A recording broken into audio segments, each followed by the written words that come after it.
నేను సినిమాల మీద ఏడవను. ఎందుకంటే పాపం వాళ్ళు కష్టపడుతున్నారు. దాంట్లో 24 క్రాఫ్ట్స్ కష్టపడుతుంటాయి. కాబట్టి ఈవెన్ ఫెయిల్ అవుతున్నది అన్నప్పుడు కూడా నేను ఎక్కువగా మాట్లాడను మ్యాక్సిమం.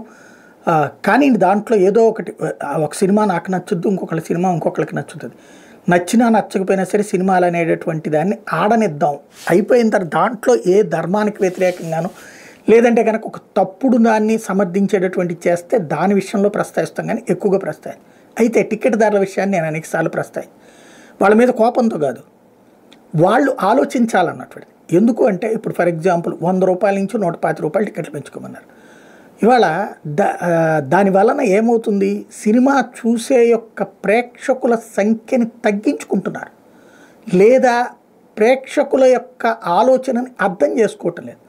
ఇప్పుడు మేము కాలేజీ డేస్లో ఉన్నటువంటి సందర్భంలో సినిమాలు 4 వచ్చినాయి అంటే 4కి పోయేవాళ్ళు. అప్పుడు ఎంత ఉండేది, రూపాయి టికెట్, రూపాయి పావల, 2.5 అట్లాగా మ్యాక్సిమం. సినిమా ఏది నేల, బెంచి, కుర్చీ, బాల్కనీ 15 రూపాయలు ఆ రేంజ్లో ఉండేటటువంటి సందర్భం. కానీ సరే 20 ఏళ్లలో పెరిగిందంటే ఒక అర్థం ఉంది. అది ఎంతవరకు పెరగాలి, 15 నుంచి 100 రూపాయల వరకు పెరిగిందన్నది బాగానే ఉంది. కానీ ఇప్పుడు ఏ రేంజ్లోకి వెళ్ళిపోతున్నాయి, ప్రతి సినిమాకి ఇట్లా ఎక్స్ట్రా టికెట్ల రేట్లు 150, 100, 200. మొన్న అదైతే ఏకంగా 1100 రూపాయలు, 500 రూపాయలు, 600 రూపాయలు. ఇప్పుడు అంత డబ్బులు ఉన్నప్పుడు ఆ స్థాయిలో పెచ్చుంటేనే వెళ్తాం.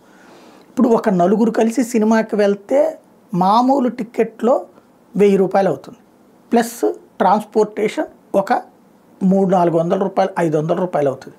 హైదరాబాద్ లాంటి చోట్ల అయితే అది 1000 రూపాయలైనా ఆశ్చర్యపోనక్కర్లేదు.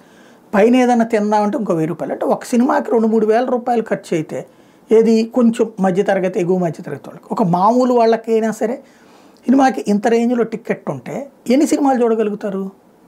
ఒక సినిమానే చూడగలుగుతారు కదా. అప్పుడు వీరాభిమానం ఉన్నటువంటిదే చూడగలుగుతారు. అదే కనుక ఈ సినిమా టికెట్ మామూలు 150 రూపాయలే ఉంది, లేదా 140 రూపాయలే ఉందనుకుంటే 3 సినిమాలు చూస్తారు కదా. ముగ్గురులో ఎవరో ఒకళ్ళే సంపాదించుకోవాలనుకోవడం ఎందుకు?